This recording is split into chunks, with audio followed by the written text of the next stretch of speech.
Hey, welcome to the Gary Abbott channel. Thanks for watching. Thanks for being here.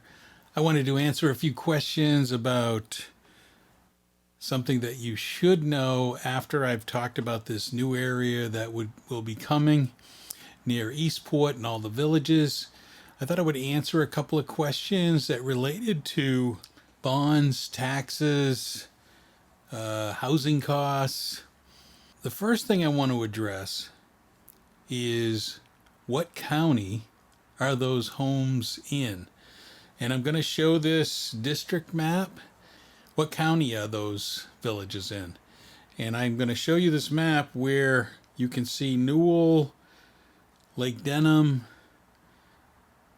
Dabney are all mapped out here in District 14.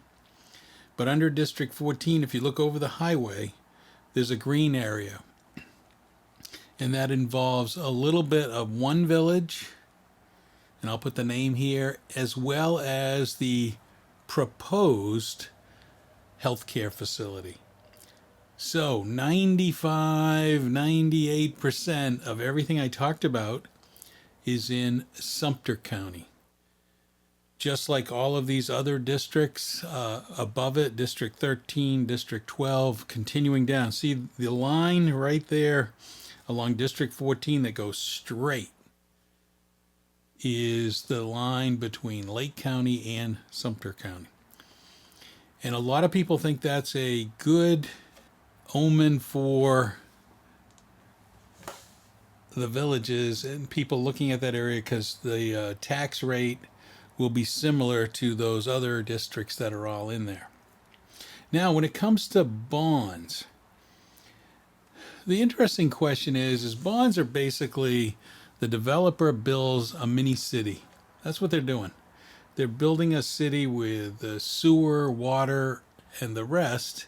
And if you go on their village's website, when they have a description of a bond, it says, drainage, water, sewer, road system, that kind of stuff. But it doesn't talk about the major stuff, like town squares, like did each home pay a portion of Sawgrass Grove? I can't answer that. It's not clear in the description as to what. So this is where some people are looking at Eastport and saying Eastport is a bigger city than Sawgrass Grove, and therefore as part of that calculation of bond and infrastructure to build the area, since we don't really know the scope and size of the area that is encumbered in each of these bonds, because they all do connect together. So it's not out of the question when they set the rate what those bonds would be. And I don't know if they set them based on the infrastructure at the time the community is released, but there must be a process there. But what this leads you to is a lot of people are concerned about the increase in bonds. Clearly, District 14, Newell, Lake Denham, a lot have reported that it's much higher taxes and the bonds were higher. So a lot are wondering if it's totally just new construction costs. Clearly, cost of construction to build that basic city infrastructure, I'm going to call it, is much higher today than it was 5 years ago. We all saw the reports right after COVID and during COVID, how the inflation and cost of construction went up. Clearly, that would play into it, why bonds would be higher. So you have the taxes and the bonds. The interesting part, though, is as it is right now, the cost per square foot. Now, I only got this from my friend Dave Monty, who released a video this past week, and you may want to check him out. But he talked about how in the northern old section, you get the lowest per square foot rate.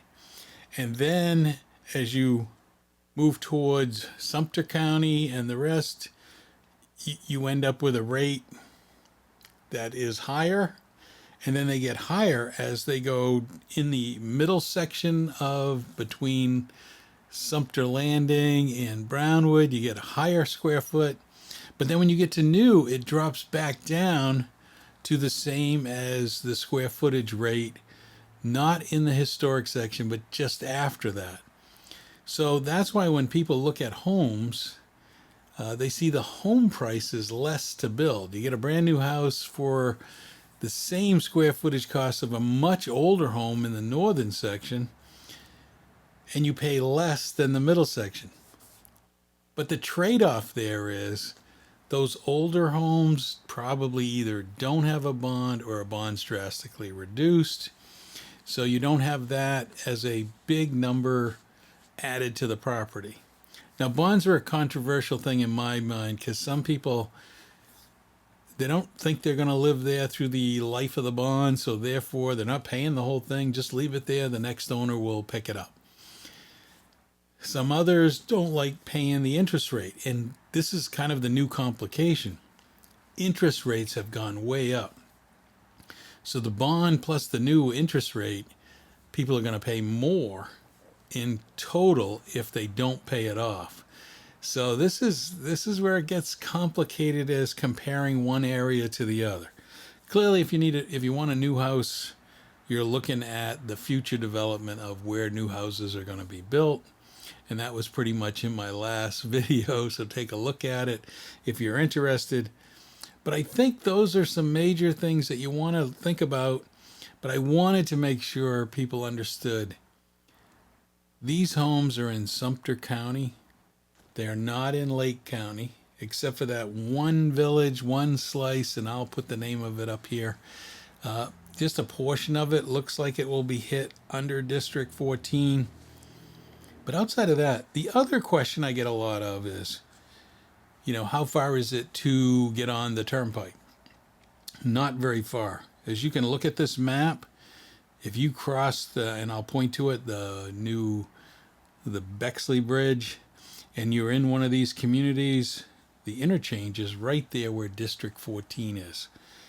You won't be as close as District 14, but you'll be right pretty close as they build their whole new roadway system within the villages, which is going to be a roadway system right across Bexley Bridge that kind of cuts down towards where this village healthcare might be and right onto 470. So you'll be able to get there really quick if you wanted to. I also want to add this, and I did answer some people's questions about this. There's still a couple of things that are unknown. As much as I liked and said, hey, this is the area, what kind of pools, rec centers, where are they going? I haven't really understood exactly where everything's going to be. I would like to look at where those are. When it comes to golf courses, I mentioned the number of them that are right in that area, but there's also a few Executive Nines and the rest above in the Fenney and the Marsh Bend area. So there's going to be a lot more golf. We're going to start looking like the northern section with golf. It may be more expensive just because time passes on and things go up. I think that's a reality. But I also think, and I had this thought the other day, what happens when the villages runs out of places to build? Now, I know people are going to go, I've been here 20 years and they've never run out of places to go. Can you imagine the demand to buy a home in the villages when they're not building any more new homes? I probably won't be alive to see it, but I'm thinking if they maintain how nice it is now in all of these areas, I think it'll be really desirable to get in here if on some day it becomes no more land for them to purchase. Now, I know they bought more land and we're probably going to move more and more south, but just a thought, and I would share it.